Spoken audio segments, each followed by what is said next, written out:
Assalamualaikum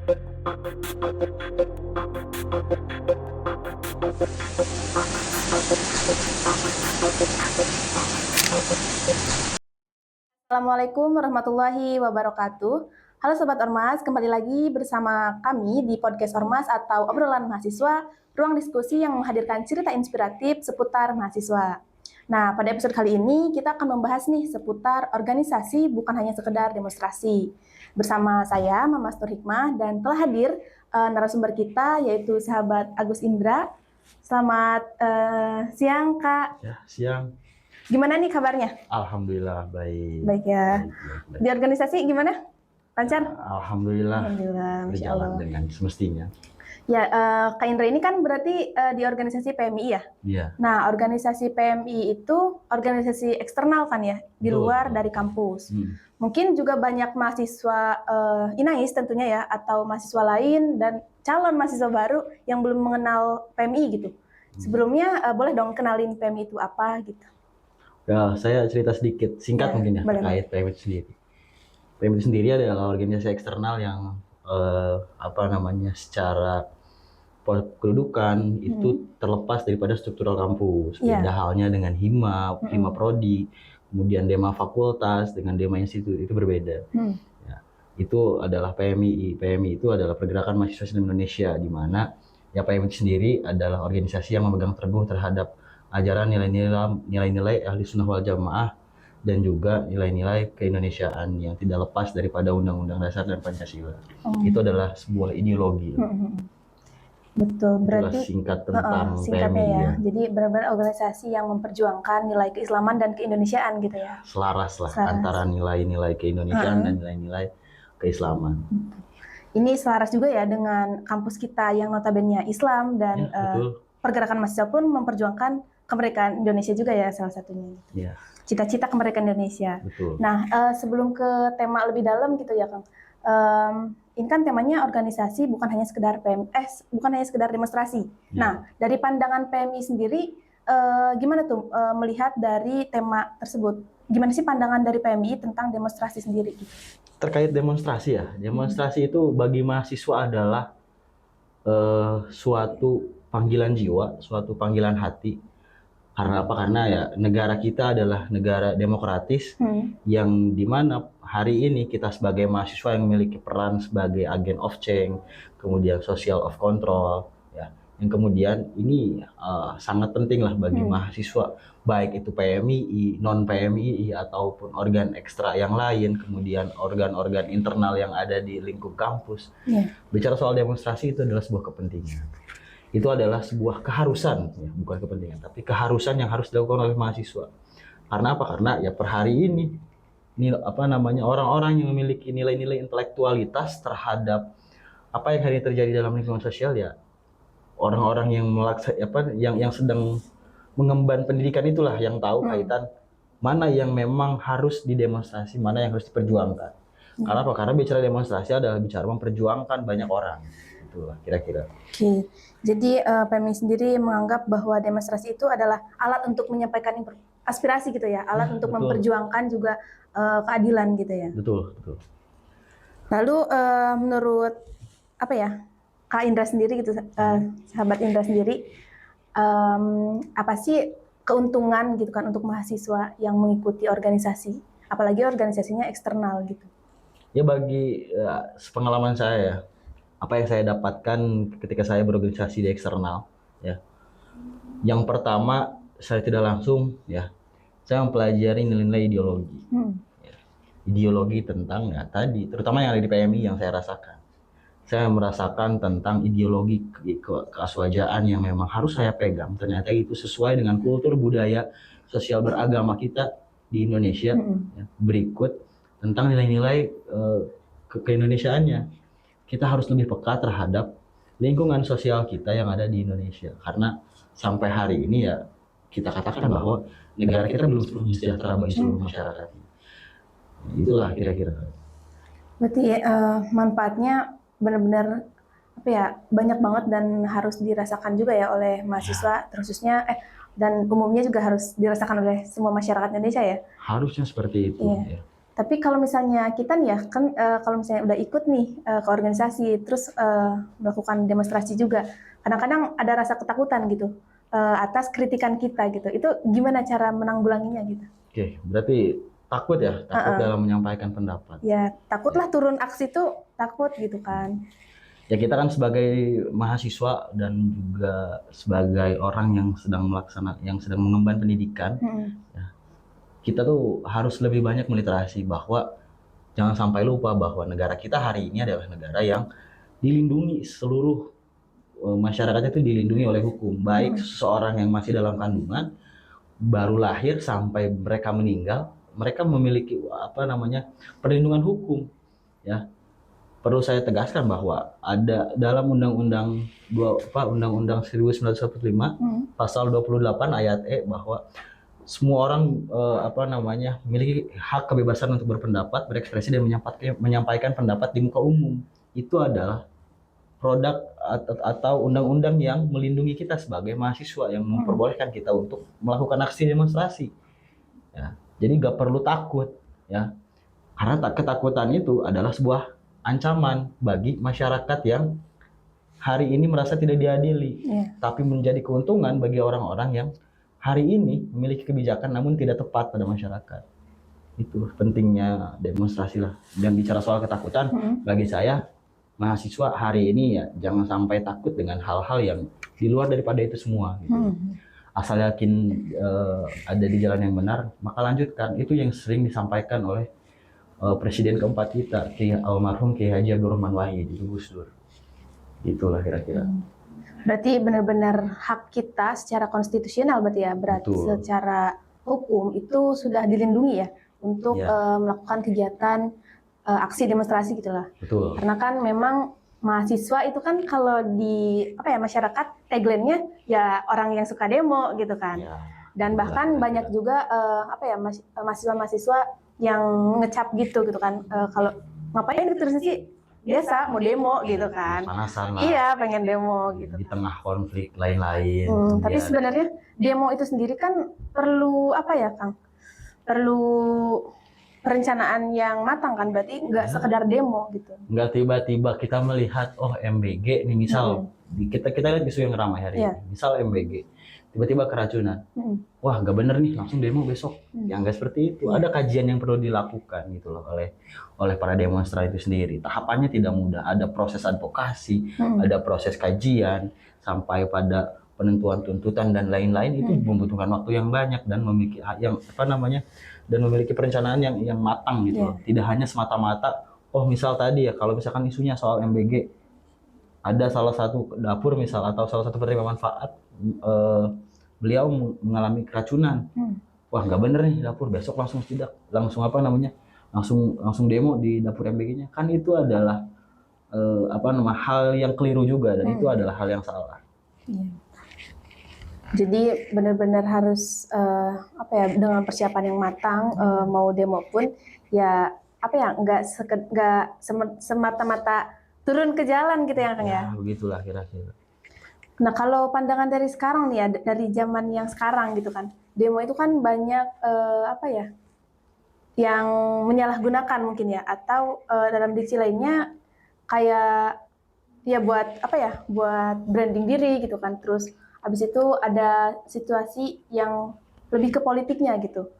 Misal organisasi A demo gitu kan. Nah setelah demo tiba-tiba mungkin ada yang ingin menghentikan demo, entah itu siapa, tapi dengan cara menyuap gitu. Itu menurut PMI pandangannya seperti apa? Itu adalah sebuah pandangan yang salah. Baik dari orang yang akan memberikan uang suap tersebut ataupun orang sebagai penerimanya. Ya, kenapa? Karena tadi itu sudah mencederai demonstrasi di kita. Kemudian sampai hari ini ya bagi saya, ketika kita sebagai mahasiswa baik PMI atau siapapun itu, ketika kita menuntut keadilan bagi seluruh rakyat Indonesia, dan itu untuk kepentingan orang banyak, kebermanfaatan orang banyak, kenapa kita harus takut kan gitu? Ya sesuai dengan cita-cita negara kita ya, bahwa jelas pada Undang-Undang 1945 di alinea keempat tentang kesejahteraan sosial dan lain-lain, itu perlu diperjuangkan secara mati-matian gitu. kita nggak bisa melihat individu seseorang. Oh, presiden udah ada misal, DPRD sudah ada dan lain-lain. Kita sebagai masyarakat ya udah acuh aja. Oh, tidak seperti itu. Kita sebagai mahasiswa, kita sebagai kita hari ini menjadi mitra kritis bagi orang-orang tersebut. Karena apa? Karena ketika suatu hal tidak dikritisi, seorang akan merasa nyaman dan dia akan merasa bahwa dirinya akan baik-baik saja. Padahal kenyataannya banyak hal yang tidak baik-baik saja di balik itu semua. Itu kira-kira. Oke. Mungkin dari sisi lain juga kan nilai idealisme ya. Nilai idealisme itu benar-benar kemewahan tertinggi lah yang harus dimiliki oleh mahasiswa, apalagi mahasiswa yang berorganisasi gitu ya. Perlu itu. Tapi selain demo gitu ya Kang, kalau di PMI sendiri apa ya kegiatan yang memang benar-benar menunjang untuk mahasiswa itu gitu. Selain emang kan kita memperjuangkan keadilan, tapi dengan aksi, maksudnya lewat aksi gitu kan. Selain itu apa sih yang emang benar-benar dilakukan oleh PMI? Gitu? Oke, PMI ini kan adalah salah satu organisasi kaderisasi ya, di mana kita semua di sini belajar untuk membentuk karakter, ya, kepribadian, intelektualitas, kemudian kepekaan terhadap lingkungan sosial, memberikan perubahan kepada lingkungan kita. Ya di situ peran PMI bukan hanya sebatas orang yang mengkritisi kaitan kebijakan gitu, tapi bagi PMI hari ini gitu loh, ya bahkan dari dulu PMI itu selalu menjunjung tinggi nilai-nilai yang hari ini tidak hanya sebatas kita mengkritisi orang lain, tapi juga kita harus bisa memberikan dampak yang baik. Ya, karena sesuai dengan prinsip aswaja itu sendiri gitu loh. Ada tasamu, ada tawazun, ada tawasud, ada ta'adul. Jadi kita bersikap adil, bersikap seimbang di tengah-tengah, kemudian tidak hanya condong pada satu pihak mengkritisi, tapi tidak memberikan solusi. Itu bagi PMI itu tidak selesai lah. Bagi PMI yang paling penting adalah ketika hari ini kita menemukan sebuah masalah. Nah hari ini PMI, semua kader PMI wajib memiliki problem solving terhadap permasalahan itu sendiri, gitu kan. Contoh misal dalam dunia pendidikan, per hari ini gitu, masih banyak daerah-daerah kita yang belum menikmati fasilitas pendidikan yang baik. Ya, yang kemudian ini harus bisa ditunjang oleh teman-teman PMI, oleh sahabat-sahabat PMI. Saya pernah lakukan salah satu kegiatan bagi diri saya pribadi untuk bermanfaatan masyarakat. Ya. Salah satunya adalah saya bersama sahabat-sahabat PMI yang lainnya membuka yang namanya kelas kursus untuk belajar komputer dari mulai dasar Microsoft Word, Excel, terus PowerPoint dan lain-lain gitu kan. Ini harus dipelajari oleh masyarakat lain karena bicaranya bicara soal administratif gitu loh. Lagi-lagi di tengah perkembangan teknologi zaman kemudian di tengah dunia industri semakin meningkat, jangan sampai per hari ini orang yang tidak mengenyam pendidikan itu terlalu tertinggal dalam perkembangan teknologi itu sendiri yang akan ada yang ada malah menjadikan ketimpangan bagi masyarakat itu sendiri gitu. Itulah kira-kira bagi kacamata PMI ya tadi. Berarti selain aksi gitu kan, selain benar-benar cap aksi gitu kan oleh masyarakat, PMI pun memperjuangkan keadilan ataupun kesempatan bagi masyarakat dengan cara-cara yang lain gitu ya Kang, terutama dalam pendidikan mungkin ya, dari segi keislaman juga kan gitu. Lalu Kang, selain itu kan nilai apa sih yang emang benar-benar dipegang teguh gitu, atau mungkin dari pendiri ataupun dari senior apa sih yang emang benar-benar akan terapin gitu, mungkin salah satu sebagai bahan semangat gitu terhadap Kak Indra sendiri gitu kan, dari segi sejarah atau historis, atau mungkin ada sesuatu yang wah ini yang aku temuin di organisasi PMI gitu. Lebih di historis sih. Saya tuh mengenal PMI itu memang perjalanannya kalau diceritakan agak sedikit panjang lah. Namun singkatnya, kenapa sampai hari ini saya memegang teguh terhadap apa yang hari ini ada dalam tubuh PMI itu sendiri. Apa tuh? Ya, saya pertama mengenal historis, karena bagi saya seseorang yang tidak mengenal sejarah bangsanya, sejarah apapun itu, mereka tidak akan pernah tahu apa yang sedang diperjuangkan. Itu. Ya PMI ini kan lahir secara tidak langsung dari tubuh Nahdlatul Ulama, dari Departemen Perguruan Tinggi Ikatan Pelajar Nahdlatul Ulama. IPNU ya? Ya, IPNU lah. Ya. Nah itu yang kemudian bahwa di PMI itu sendiri tetap di hari ini gitu loh, di tengah mahasiswa kebingungan, bahkan kadangkala dunia pendidikan menjadi salah satu tempat perpeloncoan bagi seseorang yang menggunakan simbol agamanya, ya kan? Bagi saya PMI adalah solusi yang paling baik ketika hari ini banyak mahasiswa-mahasiswa yang tidak berangkat dari kultur-kultur pesantren, yang tidak mengetahui soal nilai-nilai keislaman gitu kan. Yang ini yang saya pegang gitu loh. Karena apa? Karena ya sudah jelas gitu loh. Saya sebagai orang Nahdiyin, sebagai orang NU, kemudian ternyata Nahdiyin dan NU itu sendiri membuat lembaga di tingkat kemahasiswaan, ya ini yang menjadi faktor pendorong saya untuk terus menghibahkan diri ya terhadap PMI itu sendiri. Karena saya yakin kebarokahan tuh akan selalu muncul dibarengi dengan usaha saya ya, yang kita lakukan gitu sebagai kader PMI itu. Karena tadi historisnya panjang lah, karena memang banyak perjuangan juga yang dilakukan oleh para pendahulu PMI itu sendiri. Ada mungkin dari sejarah itu ya Kang, mungkin ada salah satu tokoh atau pendiri mana yang menjadi motivasi gitu Kang, atau menjadi ini tuh bener gitu, perjuangan yang dilakukan oleh tokoh itu tuh selaras dengan saat ini juga gitu Kang. Oke, selain tokoh-tokoh ya sudah jelas ya kayak Mahfud Junaidi. Mahfud Junaidi dikenal sebagai pendekar penanya Indonesia ya gitu kan. Pendiri PMII, berikut ketua PMI pertama ya, ketua Mahfud Junaidi ini. Namun sudah pastilah bagi orang-orang PMII semua pendiri adalah figur mereka, adalah role model mereka. Namun hari ini saya mengikuti perkembangan PMII, yang menjadikan role model atau figur saya salah satunya adalah Profesor Kiai Haji Said Akil Siroj. Beliau yang mencetuskan di PMII itu aswaja sebagai manhajul fikr. Itu yang sosok seseorang yang menjadi faktor pendorong semangat saya. Selain beliau menciptakan produk tersebut dalam PMII, ya beliau juga adalah mantan ketua umum PBNU gitu. Yang memang pada saat itu beliau sudah dua periode menjabat sebagai ketua PBNU, dan alhamdulillah gitu NU pun sangat luar biasa gitu loh di bawah kepemimpinan beliau.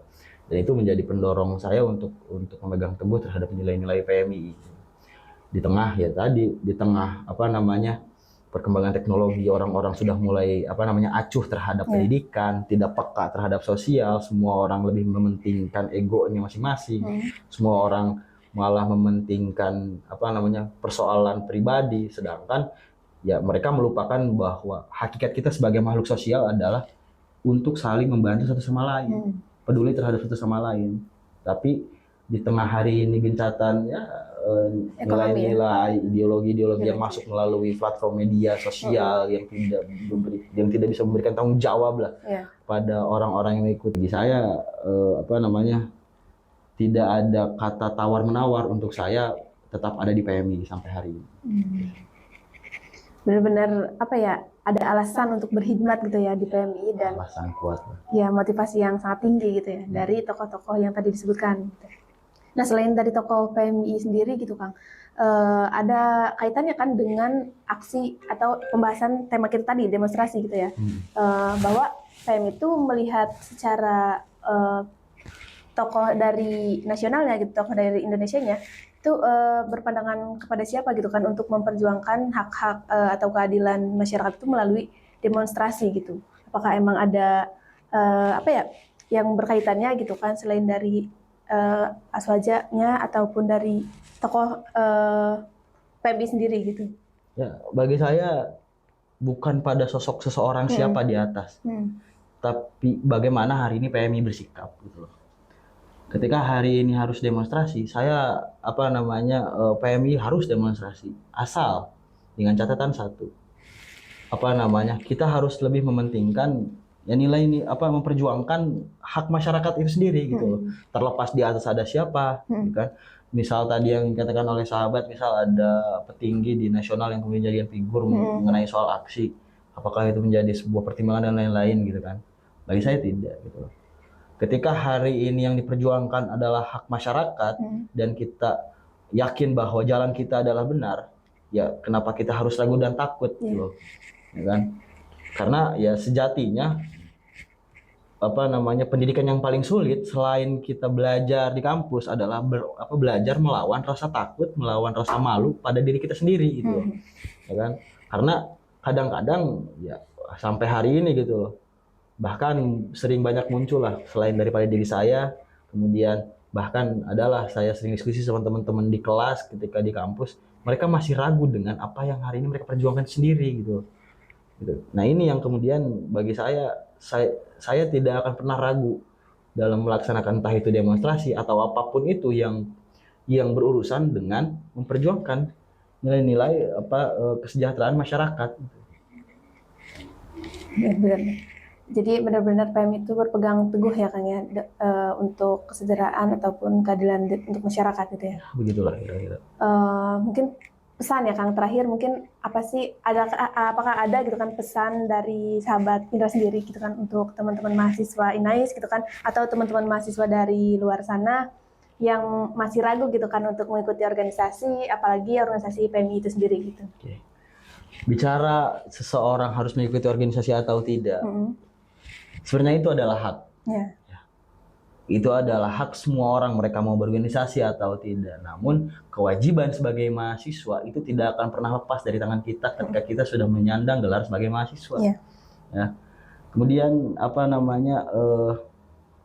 ketika hari ini sahabat-sahabat sadar bahwa kewajiban mahasiswa selain pada pembelajaran ya, karena kan ada dalam dunia kampus tuh kita memegang tridharma perguruan tinggi, ya kan? Ada pendidikan, penelitian, dan pengabdian. Jangan sampai kita hanya terfokus pada nilai-nilai pendidikan saja, gitu loh. Sambil diimbangi, gitu loh. Kalau bagi orang-orang PMII, ya belajar tuh jangan hanya condong ke satu sisi, gitu loh. Belajarlah dari sisi yang lain, karena kebenaran tidak hanya dilihat dari salah satu sudut pandang, ya kan? Bisa hari ini ya sahabat Mamas memandang sesuatu itu benar, belum tentu menurut saya itu benar. Karena tadi pandanglah segala objek dengan seluruh pandangan kiri kanan dan lain-lain. Ya. Kemudian untuk mahasiswa jangan sampai melupakan kewajiban kita sebagai mahasiswa itu adalah agen of change, adalah agen perubahan. Ya, bagaimana kita harus merubah, bagaimana kita akan bisa merubah ya segala sesuatu yang hari ini terjadi, sedangkan kita sendiri masih malas untuk melawan rasa takut, masih melawan untuk masih takut untuk melawan rasa malas dalam diri kita, ya kan? Yang harusnya kita memperjuangkan hak untuk masyarakat banyak, kita masih terlena dengan ya scroll TikTok, kemudian rebahan dan lain-lain. Ini yang perlu jadi perhatian untuk mahasiswa gitu loh. Ya. Karena apa? Karena di tengah perkembangan teknologi industri, kemudian perkembangan teknologi zaman dan lain-lain, ya jangan sampai masyarakat kita tertinggal dan jangan sampai mahasiswa itu sendiri yang tertinggal gitu loh. Ya karena ya tadi gitu kadangkala kita selalu merupakan esensi pada setiap jenjang yang sedang kita lakukan, entah itu pendidikan dan lain-lain, ya kan. Esensi pendidikan kan adalah bagaimana kita pemikiran kita itu terbuka secara lebar tentang sudut pandang dan agar kita bisa menyimpulkan dan mengambil suatu sikap dengan penuh kebijakan gitu loh, ya kan. Tapi per hari ini masih banyak ternyata mahasiswa ya kan, baik dari ya perjalanan yang sudah saya lalui, ternyata banyak yang menyimpang dari itu semua gitu loh, yang kemudian ini jadi perhatian banyak.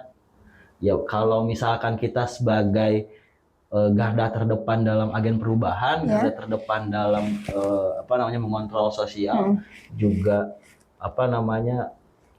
kita adalah orang yang hari ini terpilih lah. Mungkin bagi saya kita ini adalah orang yang terpilih ya kan? Karena terpilih oleh siapa? Oleh Allah Subhanahu Wa Taala. Karena apa? Karena tidak semua orang bisa merasakan dunia pendidikan lebih tinggi gitu loh.